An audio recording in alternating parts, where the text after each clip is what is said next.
A construção da imagem pública de Flor de Lis e a ascensão de uma família influente. O caso Flor de Lis não começa na madrugada em que o pastor Anderson do Carmo foi assassinado. Para compreender a profundidade desse crime, e porque ele chocou o país, é necessário voltar anos antes, quando a imagem de Flor de Lis dos Santos se consolidou como símbolo de caridade, religiosidade e ascensão social. A narrativa construída em torno de seu nome é fundamental para entender o impacto do crime e a complexa rede de relações que tornaria o caso um dos mais emblemáticos da história recente brasileira, envolvendo política, religião, manipulação familiar e assassinato. Flor de Lis surgiu na mídia muito antes de se tornar deputada federal. Ela ficou conhecida nos anos 1990 e 2000 como uma líder comunitária da região de São Gonçalo e Niterói, que resgatava crianças abandonadas, dependentes químicos e jovens marginalizados. Sua casa, superlotada, com dezenas de filhos biológicos, adotivos e informais, era vendida ao público como um espaço de acolhimento. Essa imagem culminou na produção do filme Flor de Lis, Basta uma Palavra para Mudar, lançado em 2009 e estrelado por atores famosos, como Reinaldo Gianecchini e Débora Seco. O enredo mostrava sua suposta trajetória de superação e fé, e reforçou ainda mais a percepção de que ela era uma mulher altruísta, guiada por um propósito divino de salvar vidas. Ao lado dela estava o pastor Anderson do Carmo, que não apenas apoiava sua atuação religiosa como organizava a estrutura administrativa da igreja e dos projetos sociais. Anderson se tornou um braço essencial do ministério. Era descrito como rígido, disciplinado e estrategista, alguém que entendia profundamente de gestão e exercia forte influência sobre as decisões internas. Para muitos fiéis, a união de Flor de Lis e Anderson era vista como um exemplo perfeito de parceria espiritual, ela carismática, emotiva e maternal, ele metódico, firme e dedicado ao crescimento do ministério. Essa combinação alavancou a família ao cenário nacional. A igreja liderada por Flor de Lis cresceu, o ministério musical se expandiu, e a imagem da família Boa Samaritana encantou políticos e líderes religiosos. Em 2018, essa notoriedade culminou em sua eleição como deputada federal pelo PSD, com quase 200 mil votos, um resultado expressivo, especialmente para uma candidata estreante sem grande estrutura partidária. Porém, nos bastidores, a realidade familiar era bem diferente da imagem pública exibida para o país. Enquanto Flor de Lis era vista como mãe amorosa de mais de 50 filhos, relatos posteriores revelariam que a convivência era marcada por rivalidades, regras rígidas, castigos, disputas por atenção e um ambiente emocionalmente instável. Havia uma estrutura hierárquica informal entre os filhos, alguns recebendo privilégios e posições de autoridade dentro da casa, enquanto outros eram relegados a funções mais pesadas e menos valorizadas. Além disso, o alto número de filhos, muitos sem documentação formal ou processo legal de adoção, criava um ambiente de vulnerabilidade que mais tarde se mostraria central para as investigações. A ausência de fiscalização permitia que a casa funcionasse como um microcosmo controlado pela figura de Flor de Lis, onde regras internas substituíam o que seria considerado normal em uma família convencional. O casal exercia também forte controle sobre a igreja e as finanças. Anderson, especialmente, era visto como gestor rigoroso, que monitorava gastos, interferia em repasses e limitava acessos a recursos. Esse controle financeiro se tornaria uma das principais hipóteses de motivação para o crime, segundo a polícia. Apesar das tensões internas, a imagem pública da família permanecia impecável. A combinação entre fé, caridade, música gospel e política criava uma narrativa poderosa. Pessoas em situação de vulnerabilidade emocional viam na família Flor de Lis um espaço de pertencimento, enquanto grandes líderes religiosos a convertiam em símbolo de superação e fé. Esse contraste entre a idealização pública e a realidade privada seria o ponto de ruptura do caso. Quando o pastor Anderson foi encontrado morto, não era apenas a vida dele que chegava ao fim, mas a fachada cuidadosamente construída durante décadas. A investigação revelaria que por trás da imagem de família abençoada existia um ambiente tóxico, onde conflitos internos, manipulação emocional e abusos psicológicos se tornaram parte da rotina. A partir daqui, o crime deixaria de ser apenas um homicídio e se tornaria o desmonte de uma narrativa nacional, expondo os bastidores obscuros de uma das famílias mais conhecidas do cenário gospel e político brasileiro. A noite do crime, o assassinato de Anderson do Carmo. A madrugada de 16 de junho de 2020 ficaria marcada como um dos episódios mais chocantes e controversos da história policial recente do Brasil. O pastor Anderson do Carmo, marido da deputada federal Flor de Lis, foi brutalmente assassinado na garagem de sua casa, em Niterói, em circunstâncias que, desde o início, despertaram mais dúvidas do que respostas. O que deveria ter sido um assalto, um crime aleatório ou um episódio de violência urbana, rapidamente se transformou em um enigma envolvendo intrigas familiares, disputas internas e um possível plano de execução dentro do próprio núcleo da família. Segundo informações iniciais, a deputada Flor de Lis relatou às autoridades que o casal havia retornado para casa após um jantar. Ao entrar na residência, Anderson teria decidido voltar para buscar algo no carro, um gesto rotineiro que, aparentemente, o colocaria diretamente na emboscada que lhe tirou a vida. Pouco depois, tiros ecoaram pela garagem. Os primeiros relatos descrevem uma cena de terror. Anderson foi encontrado com mais de 30 perfurações de arma de fogo, disparos a curta distância, distribuídos pelo peito, ombro e costas, caracterizando uma execução. Tamanho excesso de violência gerou, de imediato, suspeitas sobre a motivação do crime. Assaltantes raramente agem com tamanha brutalidade, tampouco disparam tantas vezes contra uma vítima que, segundo o depoimento inicial, sequer teria reagido. Quando a polícia chegou ao local, encontrou uma família profundamente abalada, mas também divergente. Os filhos apresentavam versões contraditórias sobre detalhes essenciais: quem estava acordado, quem viu o quê, quem teria descido após ouvir os tiros ou quem estava dormindo naquele momento. O comportamento no local do crime passou a chamar a atenção dos investigadores. Enquanto alguns demonstravam desespero legítimo, outros aparentavam frieza incomum, algo que seria mais tarde interpretado como indício de envolvimento ou conhecimento prévio do plano. A investigação mostrou que o crime tinha características altamente organizadas, contrariando a hipótese inicial de latrocínio. Não houve tentativa de roubo, não havia sinais de arrombamento, nada foi levado e não foram encontrados indícios de entrada de terceiros. Aos poucos, o enredo mudava de direção, apontando para um crime planejado por pessoas que tinham acesso pleno à casa. A perícia revelou detalhes importantes. O pastor foi surpreendido na garagem, alvejado primeiro enquanto tentava correr, e depois recebeu mais disparos quando já estava no chão. A arma usada estava dentro da própria casa, e não parecia ser de criminosos externos. Além disso, algumas câmaras internas estavam desligadas ou com imagens comprometidas, levantando suspeitas sobre manipulação prévia do sistema de segurança. Enquanto isso, depoimentos começaram a indicar conflitos familiares, tensões internas e uma crescente insatisfação dentro da casa. A família Flor de Lis, composta por mais de 50 filhos, entre biológicos e adotados, parecia viver sob uma dinâmica marcada por disputas silenciosas pela influência sobre a mãe e sobre os rumos do ministério religioso. Anderson, conhecido por seu papel de administrador rígido e disciplinador, exercia forte controle financeiro e organizacional, o que, segundo relatos, gerava atritos constantes. Nos bastidores da investigação, policiais começaram a perceber que esse crime talvez não fosse fruto de um episódio explosivo, mas sim o capítulo final de uma trama que vinha sendo construída há meses, talvez anos. Depoimentos sugeriam tentativas anteriores de envenenamento, compras suspeitas de medicamentos controlados e conversas que indicavam um plano articulado para eliminar Anderson. A própria reação de Flor de Lis, embora pública e emocional, também levantou questionamentos. Ela afirmou reiteradamente que o marido fora vítima de um ataque violento e injusto, mas a narrativa que apresentava às autoridades parecia conter inconsistências. Pequenos detalhes mudavam, memórias se alteravam, e a polícia passou a desconfiar que parte da família estava tentando construir uma versão conveniente dos fatos. As investigações avançaram com o recolhimento de celulares, computadores e testemunhos, revelando conversas que sugeriam participação direta de alguns filhos no assassinato, e, mais tarde, ligação da deputada com os bastidores do plano. A morte de Anderson, portanto, deixava de ser apenas um homicídio e se transformava em um caso de grande repercussão nacional, envolvendo fé, poder, política e uma família inteira sob suspeita. A madrugada de 16 de junho não representaria apenas o fim da vida do pastor Anderson, mas o início de um escândalo explosivo, que revelaria redes de manipulação, abusos de poder dentro da estrutura familiar e uma teia de relações pessoais que desmoronaria sob o peso das investigações. A investigação e a identificação dos primeiros suspeitos. Logo após o assassinato de Anderson do Carmo, as primeiras horas da investigação se concentraram em tentar entender quem teria a motivação e a oportunidade para cometer um crime tão violento. O que parecia, a princípio, um possível caso de latrocínio, se tornou rapidamente um quebra-cabeça complexo, envolvendo múltiplos personagens, versões conflitantes e indícios cada vez mais fortes de participação interna no núcleo familiar. Cada depoimento, cada laudo e cada troca de mensagens analisada pelas autoridades aumentava as suspeitas de que o crime havia sido orquestrado dentro da própria casa.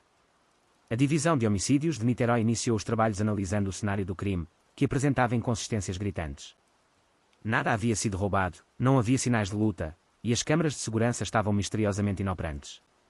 Com o cenário cada vez mais inclinado para um homicídio premeditado, os agentes direcionaram sua atenção para a família Flor de Lis, a família numerosa, composta por dezenas de filhos biológicos e adotados, onde já existiam relatos de conflitos internos, ciúmes, disputas por poder e tensões latentes. Os primeiros depoimentos revelaram uma teia complexa de relações. Alguns filhos afirmavam estar dormindo durante o crime, outros diziam ter escutado barulhos e descido, mas não visto nada. No entanto, os horários não batiam, o comportamento parecia ensaiado, e detalhes cruciais eram omitidos ou modificados ao longo das conversas. Investigadores experientes perceberam que algo estava profundamente errado, parte da família parecia esconder informações, enquanto outra parte demonstrava medo ou hesitação em falar. A primeira grande pista surgiu quando a polícia encontrou mensagens de texto e áudios indicando que um dos filhos de Flor de Lis, Lucas dos Santos, havia adquirido a arma utilizada no crime. O detalhe explosivo era que essa compra não parecia ser fruto de impulso, mas sim parte de um pedido articulado. Outro filho, Flávio dos Santos, logo se tornou o principal suspeito de ser o executor dos disparos. Informações periciais confirmaram que os tiros foram efetuados a curta distância, uma execução direta, não um ataque improvisado. Diante desses elementos, a polícia começou a desconstruir a narrativa inicial apresentada pela deputada e por alguns membros da família. Como a arma já se encontrava dentro da casa. Porque as câmaras haviam sido desligadas momentos antes do crime. Quem tinha acesso à rotina da vítima? Cada resposta apontava para dentro da própria residência como o epicentro do plano. A investigação encontrou ainda conversas telefónicas e trocas de mensagens que indicavam tentativas anteriores de eliminar Anderson. Entre as pistas, havia relatos de que algumas pessoas teriam tentado envenená-lo, colocando substâncias suspeitas em sua comida. O histórico de desavenças entre Anderson e certos membros da família ganhava peso, especialmente diante da postura firme do pastor na administração financeira e disciplinar da casa. Anderson controlava o dinheiro, organizava escalas e impunha limites que desagradavam a alguns filhos. Era visto, por alguns, como rígido demais, por outros, como alguém que detinha poder excessivo sobre todos. À medida que o quebra-cabeça se formava, surgia uma pergunta incômoda: até que ponto Flor de Lis estava envolvida? A deputada, reconhecida nacionalmente por seu trabalho religioso e social, aparecia como figura central na imagem pública da família. Porém, nos bastidores, começavam a surgir depoimentos chocantes.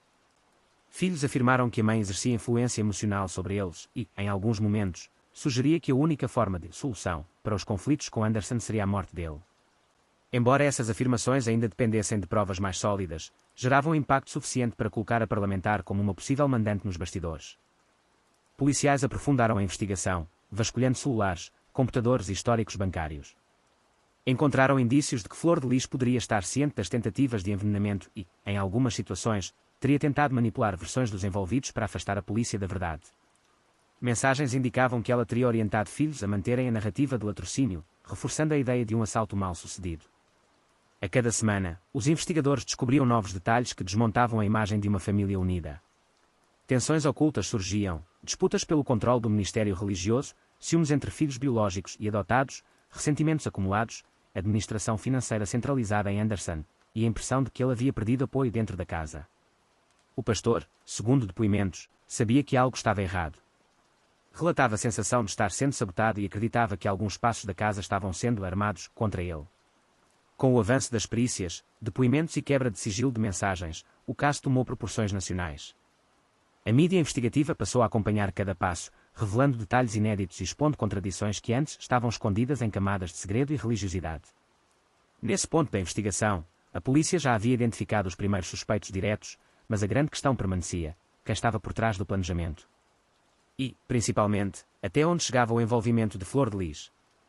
As revelações bombásticas, áudios, mensagens e o suposto plano familiar. À medida que a investigação avançava, um novo capítulo começou a se desenrolar, um capítulo marcado por revelações que chocariam o país e colocariam o caso em um patamar completamente diferente.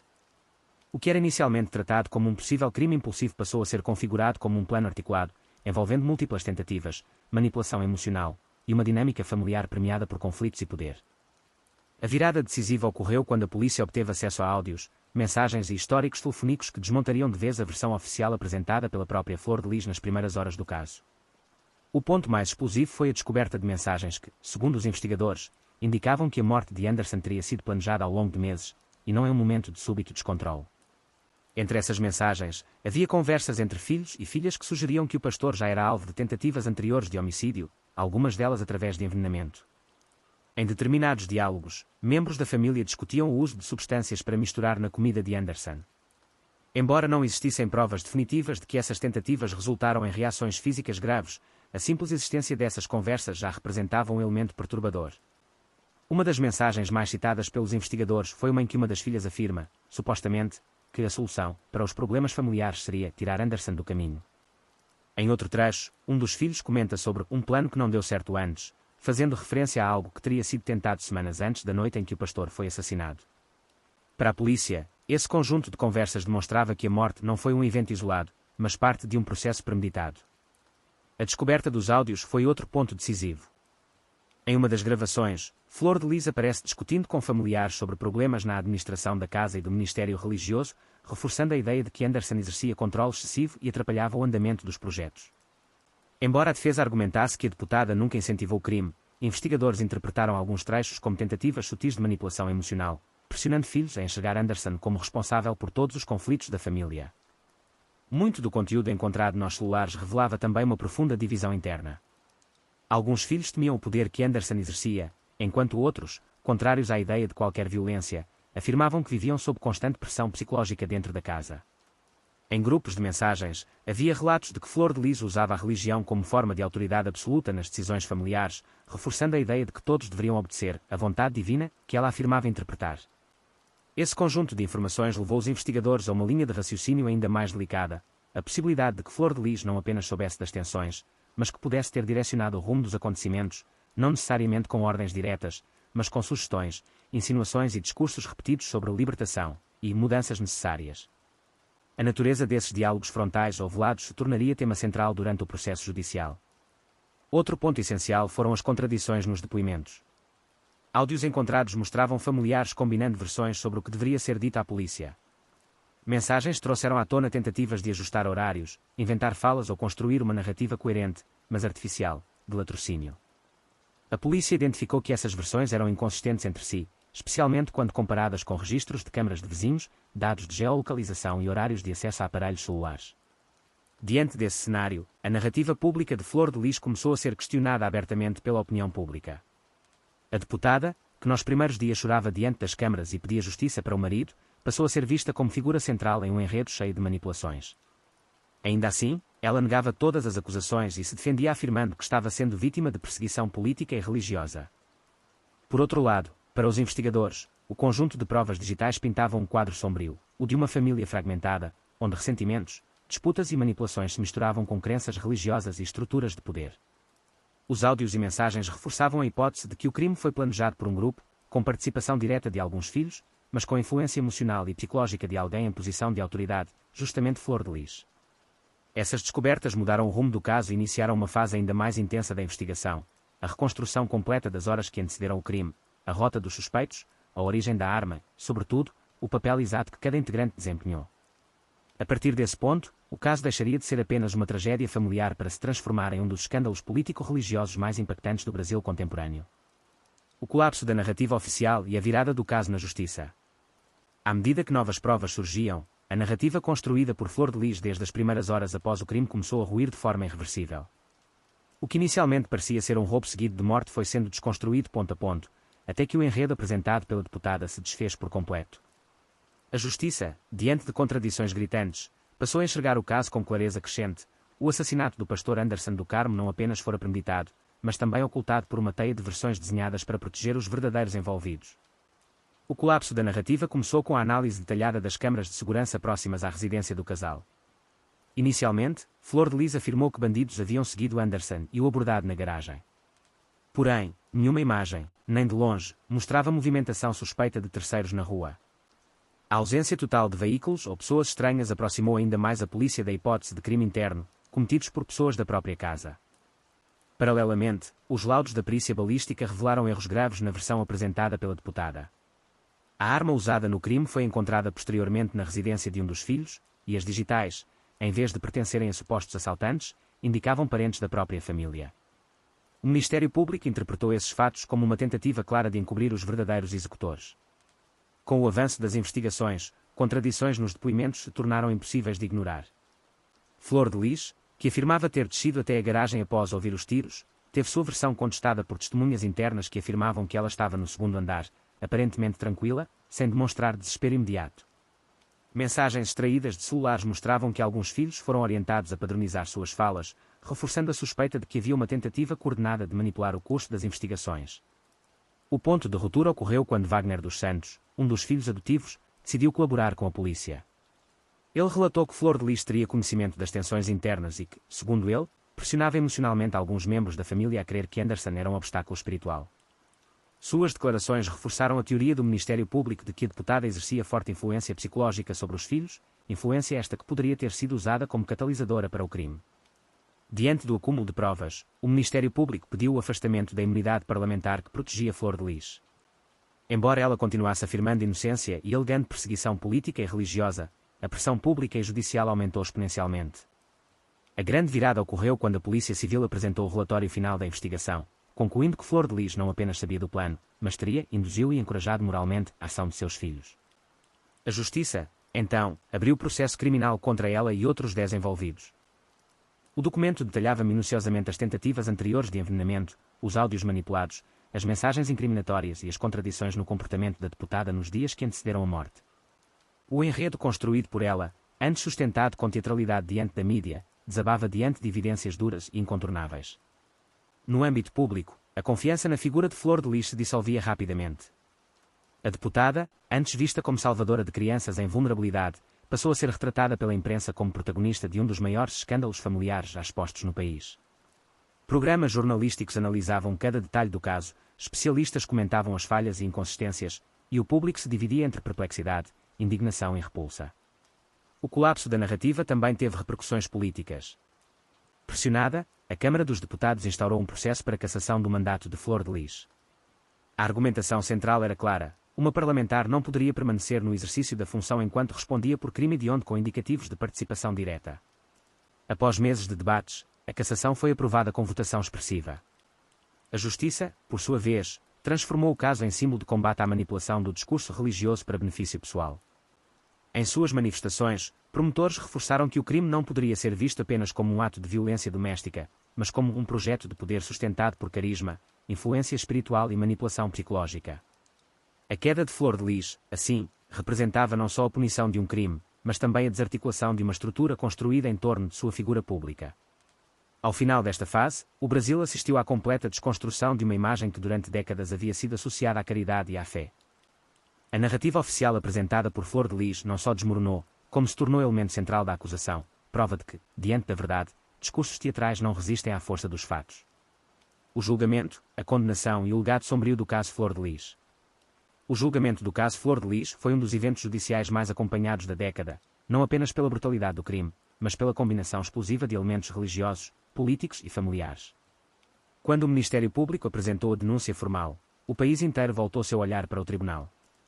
Era o momento em que todos os fragmentos de informação, áudios, mensagens, laudos, contradições e testemunhos seriam costurados diante de um júri popular, que teria a responsabilidade de dar um desfecho a um dos casos mais complexos da história criminal brasileira recente. A acusação iniciou o julgamento traçando uma linha clara e direta, a de que Flor de Lis exerceu papel central, moral e intelectual, no assassinato do pastor Anderson do Carmo. Segundo os promotores, mesmo que ela não tivesse apertado o gatilho, tudo indicava que o crime apenas ocorreu porque havia um ambiente cuidadosamente construído, um ambiente no qual a figura de Anderson era transformada em inimiga, enquanto a figura de Flor de Lis era elevada como autoridade espiritual incontestável. A intenção do Ministério Público era demonstrar que ela manipulou emocionalmente a família, gradualmente isolando o marido e criando um contexto no qual sua morte parecia inevitável para alguns. Do outro lado, a defesa buscou desconstruir essa narrativa, sustentando que Flor de Lis era vítima de uma conspiração familiar. Afirmaram que os filhos tinham motivos pessoais para incriminar a deputada e que as mensagens e áudios haviam sido interpretados de forma distorcida. A defesa insistia que o crime era resultado de disputas internas entre os filhos e que Flor de Lis jamais incentivou qualquer tipo de violência. Por dias, advogados tentaram enfraquecer a credibilidade de testemunhas-chave, especialmente aquelas que alegavam manipulação psicológica dentro da casa. O ponto alto do julgamento veio quando o tribunal ouviu o depoimento daqueles que decidiram romper o silêncio. Alguns filhos relataram que viviam em uma atmosfera religiosa rígida, na qual as palavras de Flor de Lis eram tratadas como instruções espirituais. Outros afirmaram que Anderson era rígido e controlador, mas que as tentativas de envenenamento e as discussões sobre sua morte não partiram espontaneamente deles. O conteúdo nos celulares, dezenas de mensagens, prints e áudios, foi exibido em telão, impactando profundamente o júri. Ali, uma família inteira se via exposta de maneira crua e dolorosa. O laudo pericial também foi decisivo. Os peritos explicaram em detalhes a dinâmica dos disparos, revelando que Anderson foi executado com múltiplos tiros enquanto tentava se defender. O padrão dos ferimentos, segundo os especialistas, indicava que não havia qualquer característica de latrocínio, nem sequer sinais de luta com uma suposta quadrilha de assaltantes. Essa explicação técnica reforçou a tese da acusação: o crime foi premeditado, planejado e executado dentro do ambiente familiar. Após semanas de audiências, debates, confrontos verbais e exposição midiática intensa, o júri finalmente deliberou. A decisão foi contundente. Flor de Lis foi considerada culpada por homicídio triplamente qualificado, associação criminosa e tentativa de homicídio, por conta das supostas tentativas de envenenamento anteriores. A sentença, que ultrapassou 50 anos de prisão, caiu como um choque em grande parte da população, principalmente entre aqueles que, durante décadas, acompanharam sua trajetória pública como símbolo de fé, solidariedade e adoção. A leitura da sentença marcou o ponto final de um processo judicial, mas não encerrou o debate público. O legado do caso é complexo e profundamente perturbador. Evidenciou como estruturas familiares podem se transformar em ambientes perigosos quando misturadas com poder religioso, idolatria pública e dinâmicas de autoridade absoluta. Revelou também falhas em mecanismos de fiscalização política, mesmo diante de evidências graves, levou meses até que Flor de Lis fosse cassada do cargo de deputada federal. Além disso, o caso provocou uma discussão nacional sobre o uso da religião como ferramenta de manipulação emocional. Em diversos programas jornalísticos e debates acadêmicos, especialistas analisaram como figuras públicas carismáticas podem construir narrativas que ofuscam comportamentos abusivos. Também levantou questionamentos sobre o sistema de adoções informais, já que grande parte dos filhos da família entrou na casa sem acompanhamento adequado de órgãos responsáveis. No âmbito jurídico, o caso se tornou referência para investigações envolvendo famílias numerosas, organizações religiosas e estruturas de poder informais. Promotores e delegados passaram a tratá-lo como estudo de caso sobre manipulação coletiva e influência psicológica de líderes religiosos dentro de grupos fechados. A condenação de Flor de Lis não apagou a dor, nem trouxe de volta o pastor Anderson. Mas marcou o desfecho de um processo marcado por mentiras, versões quebradas, disputas de poder e a desconstrução pública de uma figura antes endeusada. O caso deixou cicatrizes profundas, não apenas para os sobreviventes, mas para todo o país, que testemunhou como um drama familiar pode se transformar em um dos episódios mais obscuros e emblemáticos do Brasil contemporâneo.